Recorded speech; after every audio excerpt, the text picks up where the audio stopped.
Aleluia. Igreja, desde o começo do ano, nós estamos falando sobre andar mais 600 metros. Pastor, como assim? Com base naquela passagem bíblica sobre dentro daquele rio, em que um homem mediu 600 metros, depois mais 600, depois mais 600 e novamente mais 600 durante 4 vezes. E diante dessa palavra para o ano de 2015, eu vou estender ela novamente agora, aonde Cristo Jesus ele nos convida a andar mais 600 metros. O que significa isso?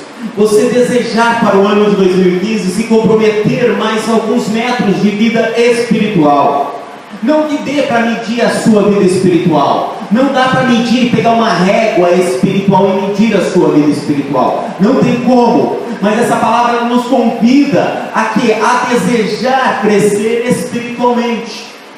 E Deus sabe como nós estamos. A palavra de Deus fala para nós crescermos em altura, largura, comprimento, profundidade, estatura. Então que hoje possamos crescer um pouco mais.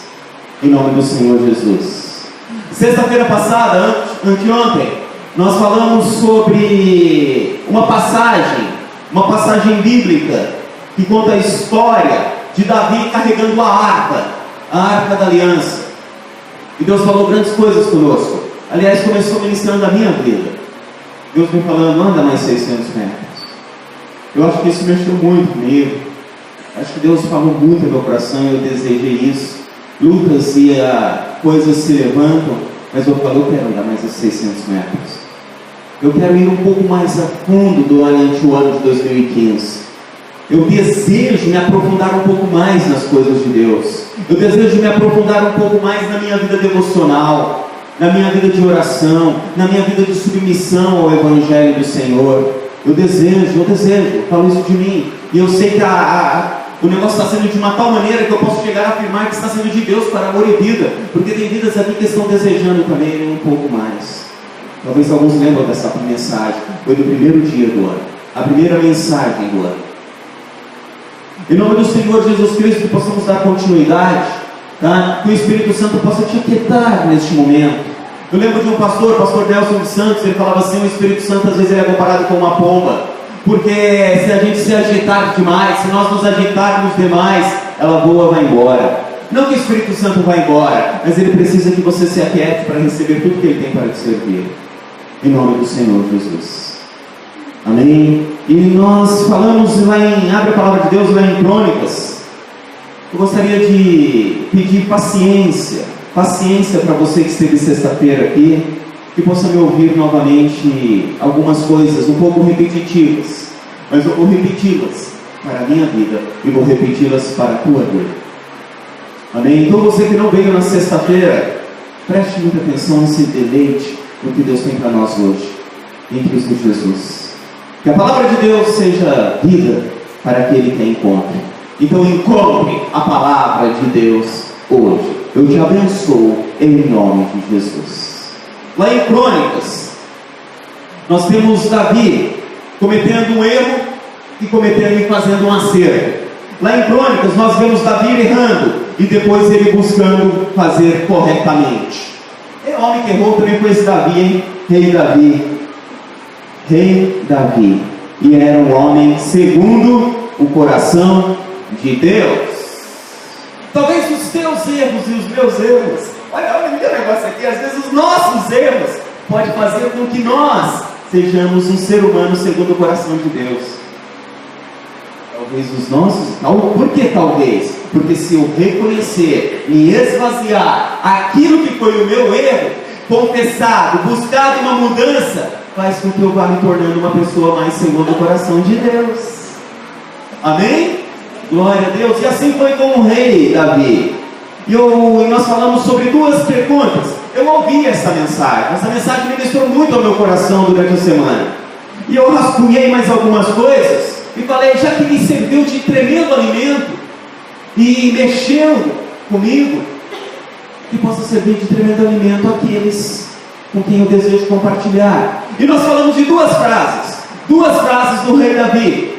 A primeira é: fazendo o que é certo de maneira errada. Fazendo o que é certo de maneira de maneira errada. A segunda frase é fazendo o que é certo de maneira certa.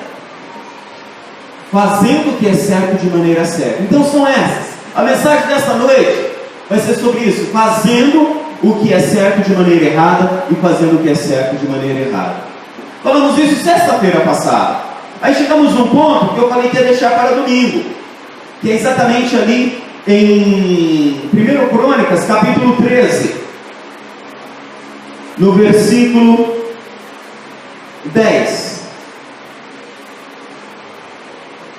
Diz assim: acendeu-se a ira do Senhor contra Uzá, e o feriu por ter estendido a mão à arca, pelo que morreu ali perante Deus. Que passagem é essa? Só para relembrar você um pouco. O que é a arca? A arca é a arca da aliança. O que a arca da aliança representa? Presença de Deus. Deixa eu dizer algo a você. Hoje, a presença de Deus, ela está em nós. Antigamente, a arca da aliança tem um ser bem objetivo e direto. Preste atenção. A arca da aliança, uma mobília, vamos dizer assim, que tinha uma imagem de uns anjos. Essa arca da aliança, ela representava, onde ela estivesse, a presença de Deus estava. Então, aonde aquela arca de Deus, ela representava a presença de Deus. Então, o povo de Israel pegava aquela arca da aliança e levava ela para um tabernáculo, levava ela para um templo, para uma igreja, para uma congregação, vamos dizer assim, para o tabernáculo seria a palavra mais certa. E quando juntava-se o tabernáculo, que é o templo, junto com a arca da aliança, acontecia-se algo chamado Shekinah. Shekinah é uma palavra que significa eis a glória do Senhor, ou veio a glória de Deus, ou o poder de Deus é comigo, o poder de Deus é naquele lugar. Isso era no Velho Testamento. Hoje no Novo Testamento, hoje na época da graça que nós vivemos, a arca da aliança, hoje a arca da aliança, que antes que representava Deus, aquela mobília, hoje Deus habita em nós pelo Espírito Santo de Deus. Amém? Aí quando nós entramos, hoje nós somos o templo do Espírito Santo, nós somos a morada, hoje nós somos o templo do Espírito Santo, a morada de Deus. Então quando Deus, pelo seu Espírito, habita em nós, que Ele é a presença, o Espírito Santo é a presença de Deus, quando habita em nós, Shekinah, a glória de Deus aparece. Continua do mesmo jeito, continua da mesma maneira. Nós só não podemos cair no erro de pegar mobílias, pegar coisas palpáveis do Velho Testamento e querer colocá-la no Novo Testamento. Não, esse erro nós não fazemos, em nome do Senhor Jesus. Então hoje, Deus quer nos ensinar com esta história como é importante a presença de Deus. Amém? Glória a Deus. Querido, você que esteve sexta-feira, por mais que nós vamos ficar no mesmo texto, não vai sair igual. Deus não vai acrescentar riquezas a você que esteve sexta-feira, a ser mais cheio da presença de Deus. Amém? A palavra de Deus, eu falei que a história sobre Davi, que ele faz duas frases: fazendo o que é certo de maneira errada. Quem já fez o que é certo de maneira errada? Oh, glória a Deus, tem eu aqui. Eu achava que era certo, mas eu fiz de maneira errada. Ou até era certo, mas eu comecei a fazer de maneira errada. É que nem aquela frase: aos meios justifica o final. Na Bíblia não tem isso. Os meios justificam o final. Isso não existe. Os meios são importantes. Os meios para conseguir, para conquistar, são super importantes. Começando que não podemos subir em ninguém. Começando que não podemos passar a perna em ninguém. Os meios são super importantes. Só que nós, às vezes, nos dedicamos a coisas. Nos dedicamos. Aquilo é certo, aquilo é bom. Mas por ser bom, nós acabamos agindo precipitadamente. Acabamos agindo de uma maneira errada. Acabamos fazendo o que é certo, ou querendo realizar o que é certo de uma maneira errada. Podemos até muitas vezes nos dedicar com força a fazer uma coisa errada, porque achamos que é certo, achamos que aquilo é certo e nos esforçamos para fazer de bom coração uma coisa errada. Lê comigo. Em 1 Crônicas, você vai entender bem melhor. Capítulo 13. Vamos comparar dois capítulos. 1 Crônica, capítulo 13 e 1 Crônicas, capítulo 15, ali no início. Capítulo 13 diz assim, começou assim, no versículo 1. Davi consultou os capitães dos milhares e das centenas e de todos os príncipes. Então disse Davi a toda a congregação de Israel: se bem vos parece, e se vem do Senhor nosso Deus, enviemos mensageiros a todos os nossos outros irmãos em todas as terras de Israel, e os sacerdotes e aos levitas com eles nas cidades, nos seus arredores, para que se reúnam conosco. Tornemo-nos a trazer para nós a arca. É aquela mobília, vou dizer assim, e continha a presença do Senhor. E dentro dela hoje, nós não sabemos aonde ela está, mas no Velho Testamento nos fala algumas coisas que tinham ali dentro. Maná, candelabro, tem uma cópia das tábuas dos 10 mandamentos. Por que cópia? Porque a primeira foi quebrada, aquela outra que o próprio Moisés fez está ali dentro. Essa é a arca. Versículo 3: tornemos a trazer para nós a arca do nosso Deus. Isso aqui é importante você gravar, pois não a buscamos nos dias de Saul. Quem é Saul? Saul era o rei de Israel. Saul era o rei que antecedia o rei Davi. Nós estamos aqui na época que está iniciando o reinado de Davi. Aqui está iniciando o reinado de Davi. E aqui está dizendo que antes de iniciar o reinado de Davi, os dias anteriores, não se buscavam Deus na presença da arca. Deu para entender? Eles não estavam preocupados em buscar Deus na presença da arca. Então já fazia muito tempo que aquelas pessoas estavam acostumadas a não buscar Deus. Você sabia que o ser humano ele se acostuma, e ele se acostuma até a perder a sua intimidade com Deus. Ele entra numa agitação, ele entra num movimento, ele entra num ativismo, ele entra em um tipo de vida, mesmo sendo cristão, que ele perde o tempo de buscar a presença de Deus. De buscar a presença de Deus. Estar numa igreja não significa buscar a presença de Deus. Estar numa igreja com o coração voltado para Deus é buscar a presença de Deus. Orar não significa que você está uma simples oração, deixa eu colocar isso melhor, uma oração rotineira. Enquanto você puxa a cadeira para almoçar, você, oh Senhor Deus, obrigado por isso daqui. Deus te ouve sim, mas é diferente quando você entra em oração buscando algo maior de Deus, precisando, com fome e com sede de Deus. Então já fazia algum tempo que aquele povo não estava mais entrando na presença de Deus, desde a época do rei anterior. Interessante esse negócio de governo, né? Como um governo atrapalha, como um governo pode abençoar e pode atrapalhar. O governo do rei Saul, que antes era escolhido por Deus, deixou de ser um governo abençoado e parou-se, perdeu-se toda devoção a Deus. Quando surgiu Davi, ele desejava trazer essa devoção a Deus. Quando surgiu Davi, depois que ele matou Golias, ele desejava trazer novamente a nação, trazer novamente o seu povo a adorar a Deus. Queremos adorar a Deus. Muitas mensagens que faz com que aquele que está afastado, aquele que está desviado, mensagens como essa, faz com que ele volte, o que brote nele, desejo de voltar à presença de Deus. Então quem vai nos ouvir pelo YouTube, volte à presença de Deus. Você que está nos ouvindo hoje, aumente mais. Deus me trouxe hoje aqui para dizer: tenha mais a minha presença perto de você, venha mais para a minha presença, busque o castelo forte, busque as asas de Deus. E é isso que Davi estava querendo fazer. Só que tem um problema aí. No versículo 4 diz: então disse toda a congregação que isso se fizesse, porque este negócio parecia reto aos olhos de todo o povo. Todo o povo começou a falar: não é bom, isso é bom, vamos buscar a presença de Deus, isso é bom. Vai lá Davi, traz a arca para Jerusalém, porque a arca estava em uma outra cidade. cidade. A arca estava a quilômetros dali. E Deus desejava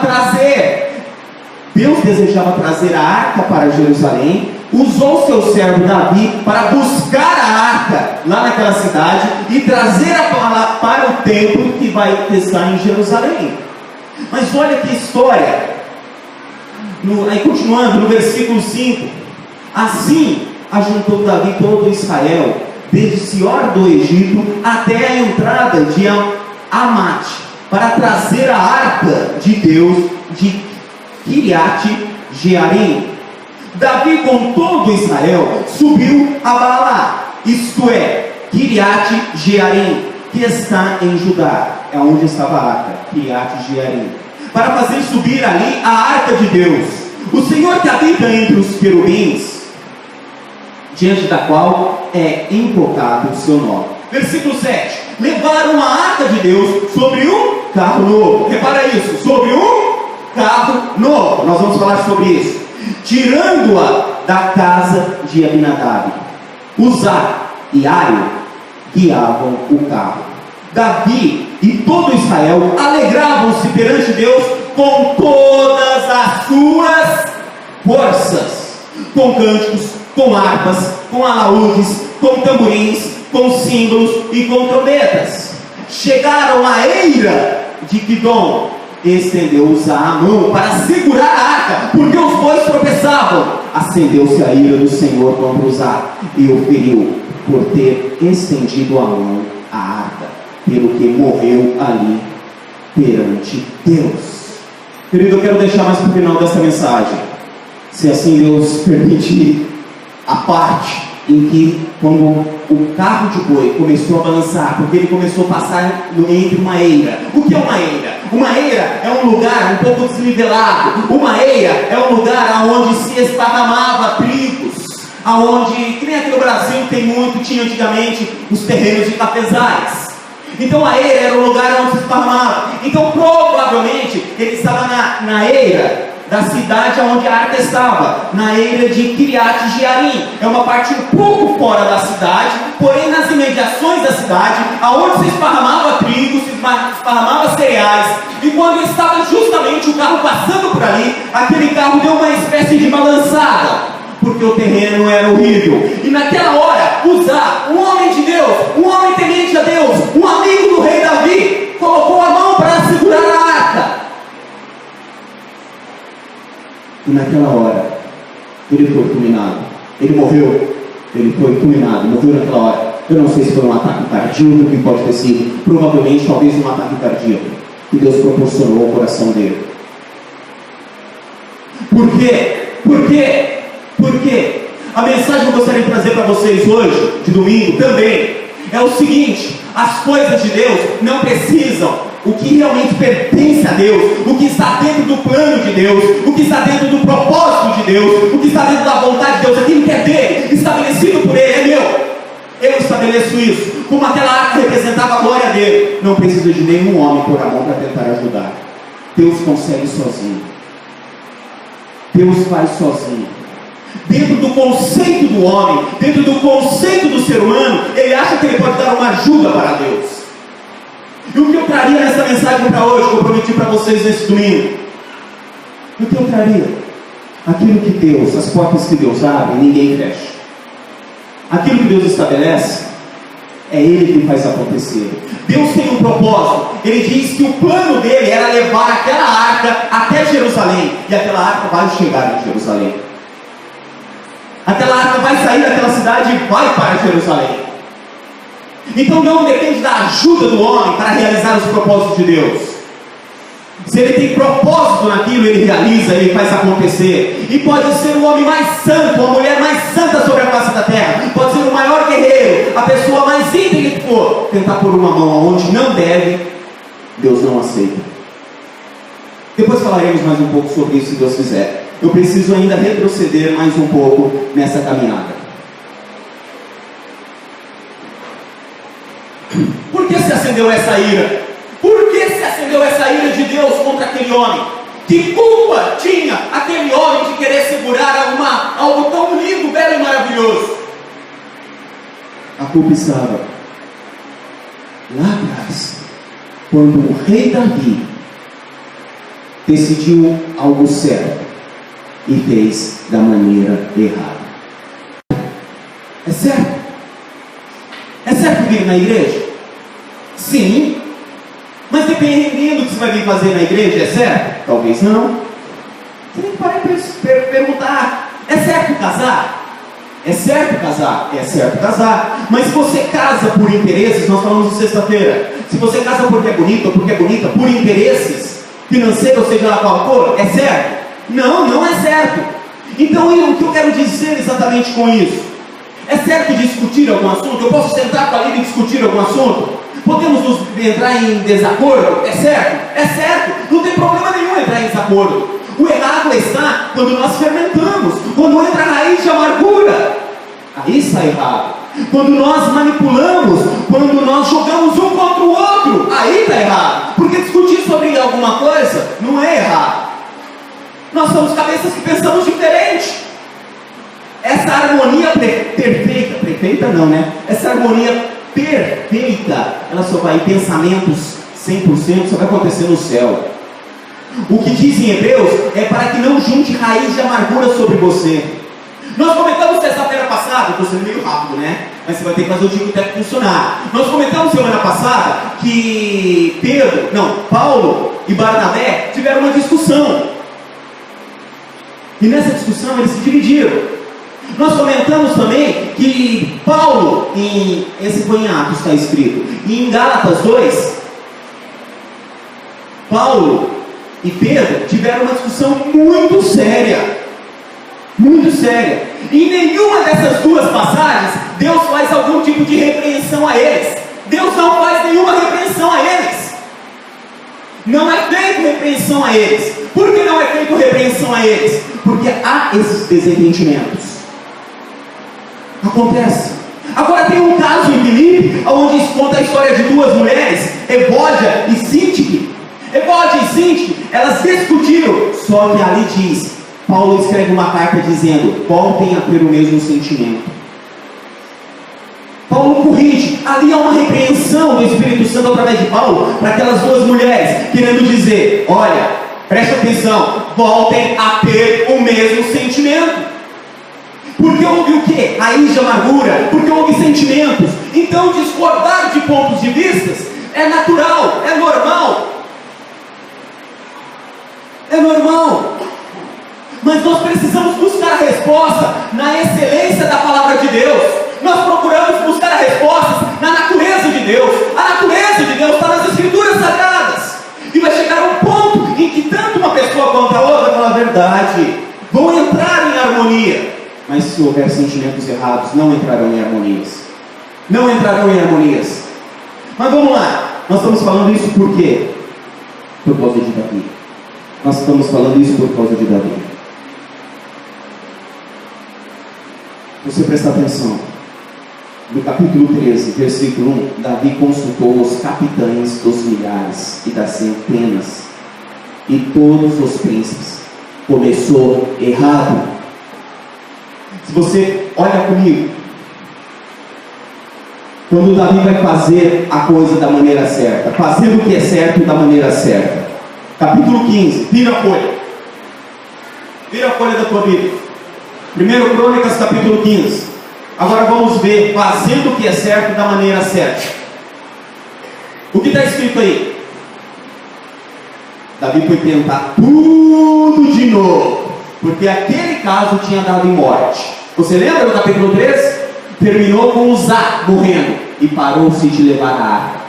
Aí no capítulo 15 Davi fala, vamos levar a arca de novo.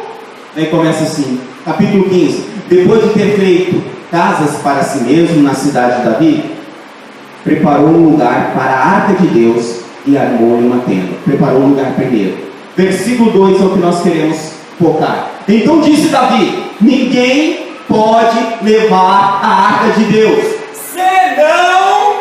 senão os levitas, porque o Senhor os escolheu para levarem a arca de Deus e para o servirem eternamente.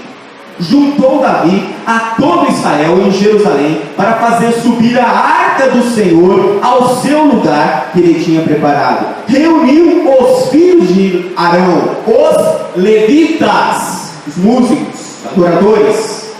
Versículo 11. Chamou Davi os sacerdotes. Aí dá o nome: Zadoqueu, Abiatar, e os levitas: Uriel, Uzaias, Joel, Samaias, Eliel, Aminadab. Eles disse: vós sois os chefes das famílias dos levitas. Ponto e vírgula. Olha o que ele diz agora: santificai-vos, vós e vossos irmãos, para que façais subir a arca do Senhor Deus de Israel ao lugar que lhe tenho preparado. Visto que, isso aqui é importante, visto que não a levastes da primeira vez, que é o capítulo 13, o Senhor fez uma brecha em nós, porque não o buscamos segundo a ordenança. Porque não o buscamos segundo a ordenança. Deixa eu dizer uma coisa para você. A palavra de Deus, ela diz para mim, pastor, para você, meu irmão, que as coisas de Deus, elas precisam ter. Quem lembra? Princípios.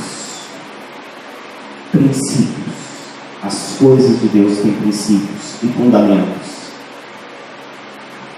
Eu não sei se... Eu acredito que você é um bom observador. Eu acredito que você analisou 1 Crônicas capítulo 13. E agora nós acabamos de ler 1 Crônicas capítulo 15. E talvez você tenha observado que a maneira como Davi começou lá é diferente da maneira como ele começou no 15. Talvez você tenha observado que no capítulo 15 ele reconsiderou, ele fez uma reconsideração. Aprenda a reconsiderar, aprenda a fazer reconsiderações, porque quando você faz uma reconsideração, você reconhece que lá atrás você errou, você falhou. Por mais que o Davi tenha feito de boa vontade, mas com toda a sua boa vontade, ele fez errado. Eu creio que a mensagem da noite de hoje poderia vir para a minha vida, e para a tua vida, e para todos aqueles que vão nos ouvir, essa simples palavrinha: reconsiderar. Reconsiderar como eu estou levando o cristianismo, reconsiderar como está a minha vida, reconsiderar como eu devo de proceder no ano de 2015, reconsiderar porque eu já tentei de uma maneira, deu errado, eu vou reconsiderar que aquele erro não quero que volte em 2015.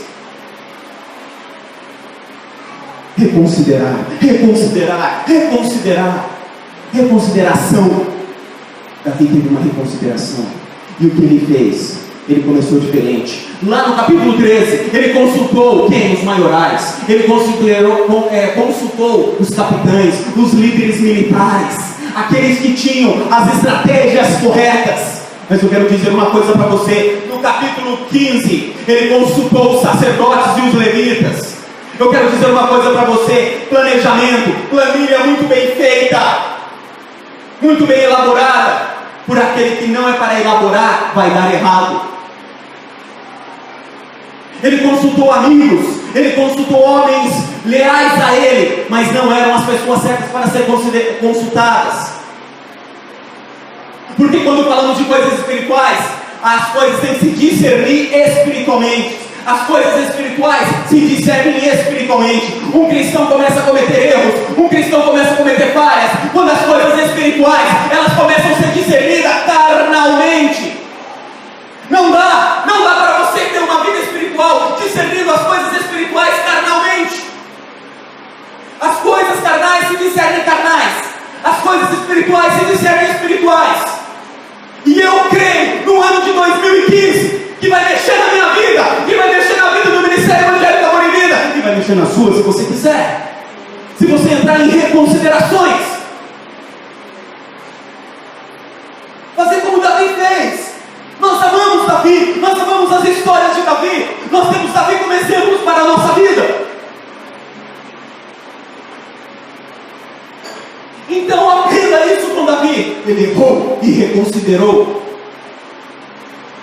No capítulo 13, nós vemos Davi consultando os sacerdotes, consultando os militares, e toda a congregação falando assim: isso é bom, isso é bom. Segundo estudos, tinha mais de 30.000 pessoas. A congregação, a igreja, tinha mais de 30.000 pessoas. E as 30.000 pessoas falaram: essa ideia é boa, Davi, faz isso. Eu quero dizer para você, aonde na Bíblia está escrito que a maioria é a voz de Deus? Eu quero perguntar para você, aonde você aprendeu?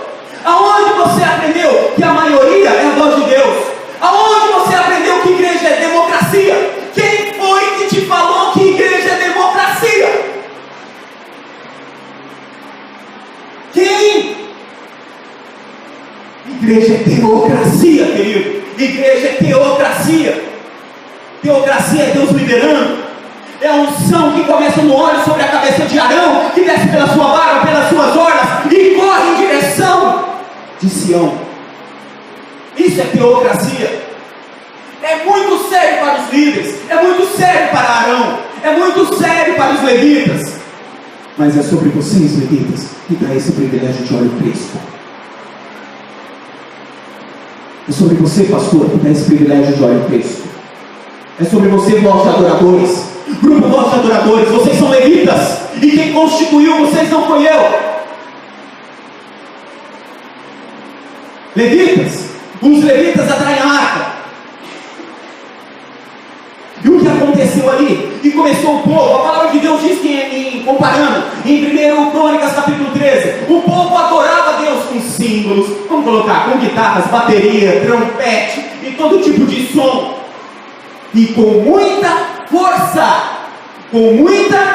força. Você leu lá? Lília, me ajuda aí. Capítulo 13, versículo 8. Davi e todo Israel alegravam-se perante Deus com todas as suas forças, com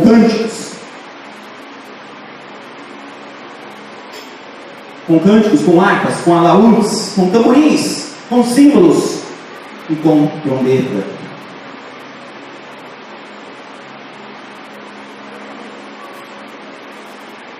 Querido, fazer o melhor não significa que você está fazendo a coisa certa. Quem foi que lhe disse que fazer o melhor significa que você está fazendo a coisa certa?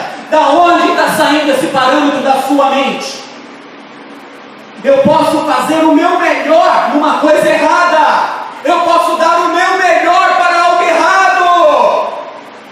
Eles pegaram um carro novo, foram lá na concessionária, tiraram uma carroça com roda liga leve, colorida na cor de hoje, ar-condicionado, pega um carro novo, uma carroça no caso, por favor, me entenda, e coloque a arca sobre isso.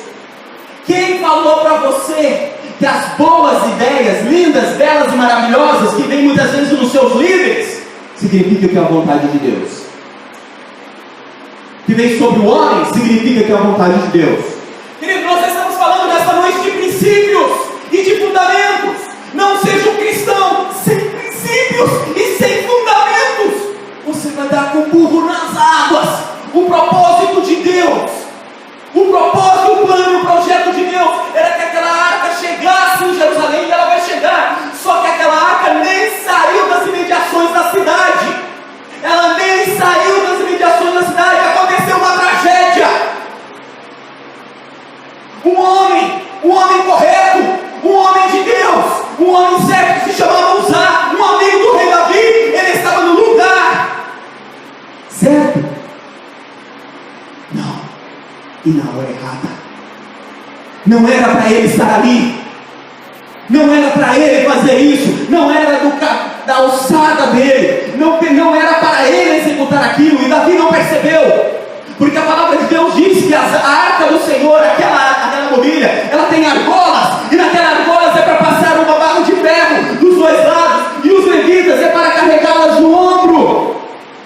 Deus estipulou dentro dos seus princípios que tinham que ser assim. Não adianta querer fazer o melhor parece ser mais fácil, menos cansativo.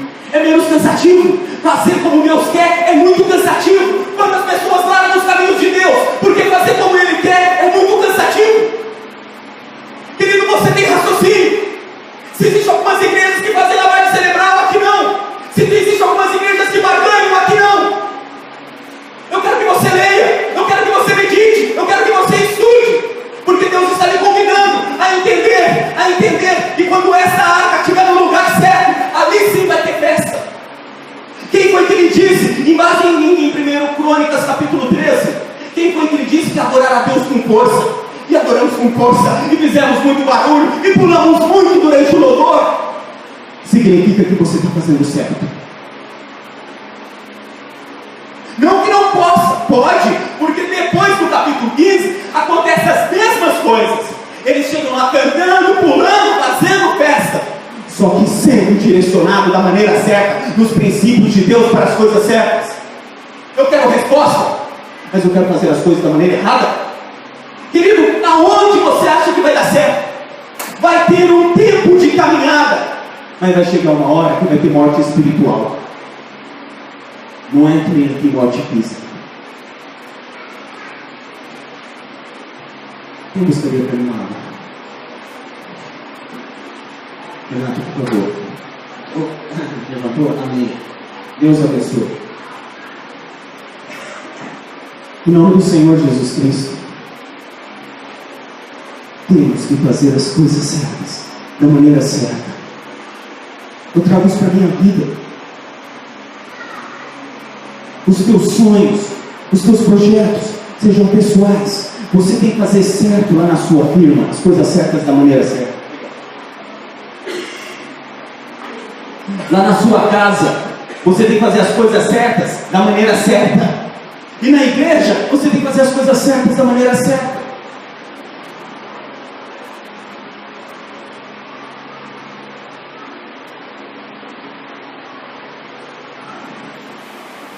O que adianta nos alegrarmos diante de Deus, fazer uma festa no momento do culto e fazer as coisas erradas lá fora? Por um acaso, é uma palavra muito forte, muito forte. Eu sei que eu vou dizer para você agora, não é fácil, não foi fácil para mim.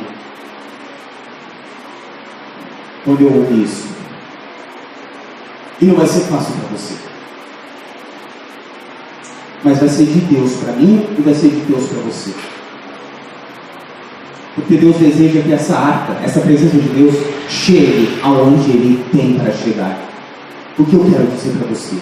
Que Deus não vai fingir que não está vendo a coisa errada que você está fazendo, só porque você está fazendo outras 10 certas. Deus não vai fingir que não está vendo a coisa errada que eu ou você possamos estar fazendo, só porque estamos fazendo outras 10 certas. Converse com Deus. Tenha planos, objetivos diante de Deus, porque Deus lê o coração.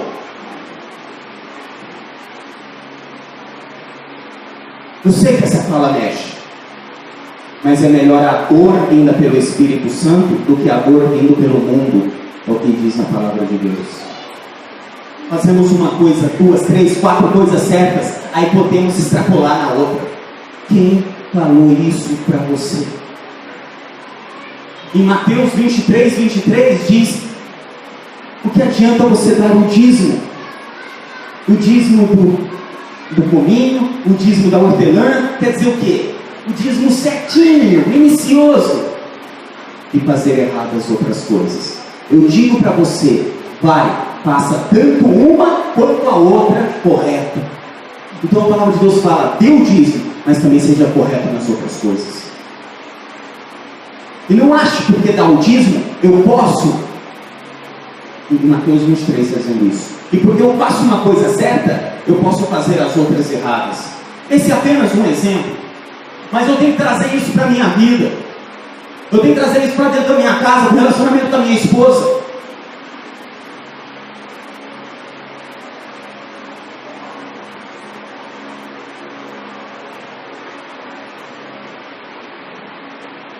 Às vezes entramos em atritos, entramos em choque. Isso não é errado. Errado vai ser se ninguém desejar fazer a coisa certa. Alguém tem que desejar fazer a coisa certa, porque senão os dois caem no buraco. E se um cego e a outro cego, ambos caem no buraco. Eu vejo Davi errando, eu vejo Davi falhando. Só que lá em Mateus, a história termina com Uzá morrendo, um amigo de Davi. Amizade é uma coisa. Amizade é uma coisa, Davi. Princípios são outras. Princípios cristãos são outros. Morreu um amigo de Davi. Mas eu vejo que no capítulo 15, para nós concluirmos esta mensagem, Davi entrou em uma reconsideração. Ei, em nome do Senhor Jesus, eu preciso, e você precisa reconsiderar algumas coisas.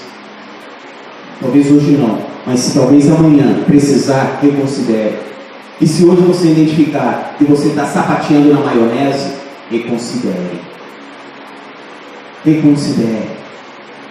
No capítulo 15, termina ali no versículo 13: visto que não a levastes da primeira vez, o Senhor fez uma brecha em nós, uma ferida, um machucado, porque não o buscamos segundo a ordenança. Igreja,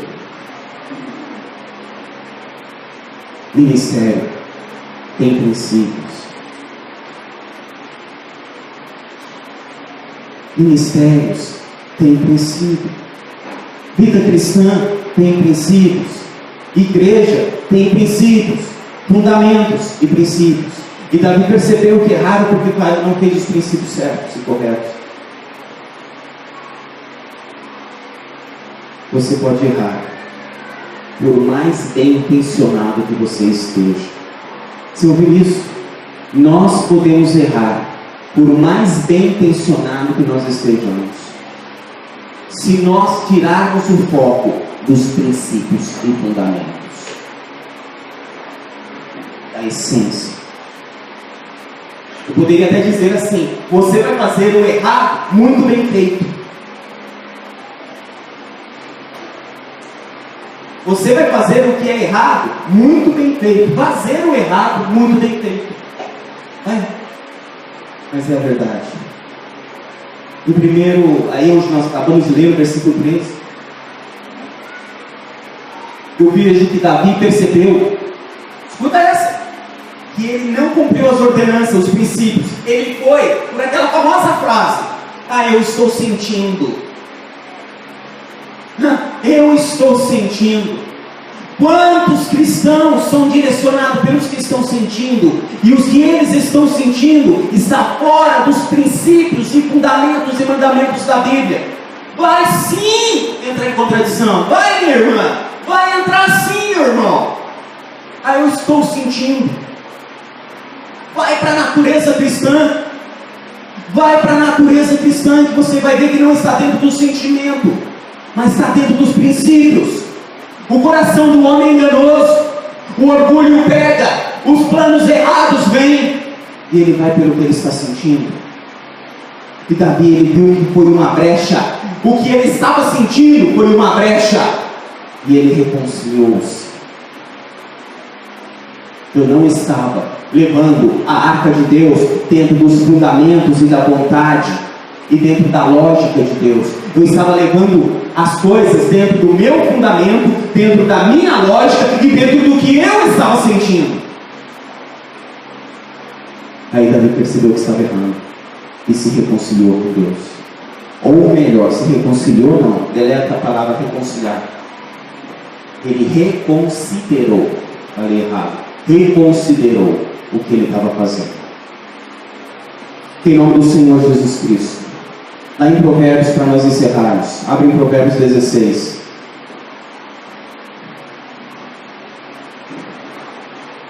Que venha 2015, Ministério Evangélico Amor e Vida.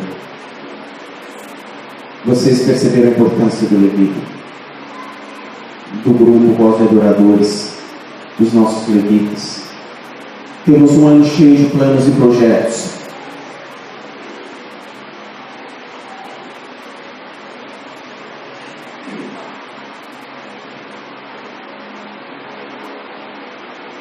Provérbios 16, versículo 1, diz assim: ao homem pertencem os planos do coração, mas do Senhor procede a resposta. Todos os caminhos do homem são inocentes aos seus olhos, mas o Senhor pesa os motivos. Coração sondado. Deus sonda os corações. Está muito além de apenas dizer estou sentindo.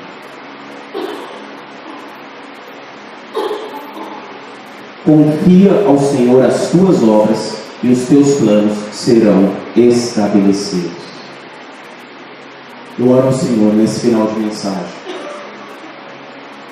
que nós possamos entender que nós temos um referencial, e esse referencial é Jesus Cristo, mas temos também a Palavra de Deus, a Bíblia, as Escrituras Sagradas.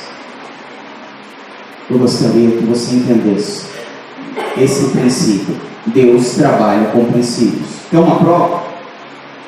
Tem oferta de dízimos. Tem princípios nisso. Você vai ser abençoado pelos princípios que Deus estabeleceu. Princípios. Princípios. E tem princípio em muitas outras coisas. Deus trabalha com princípios. Pastor, seja um pastor com princípio, e os resultados virão. Seja um levita com princípios, e os resultados virão. Falamos e comparamos, diz em Coríntios, as coisas espirituais com as espirituais. Tu está formando uma família? Forme uma família com princípios. Você verá os resultados. Você está trabalhando numa firma? Trabalhe com os princípios e você verá o resultado. Talvez os princípios da firma. Porque se você não trabalhar com os princípios da firma, você vai ser mandado embora. Não é verdade? A Bíblia tem princípios para nós vivermos uma vida cristã. Que Deus abençoe a sua vida. Que essa palavra de conhecimento te sirva. Que essa palavra de conhecimento me sirva. E que em nome do Senhor Jesus Cristo, você sinta-se agora uma pessoa mais esclarecida para viver 2015. Em nome de Jesus. Amém? Se colocar de pé, eu convido o presbítero Edson, em nome do Senhor Jesus.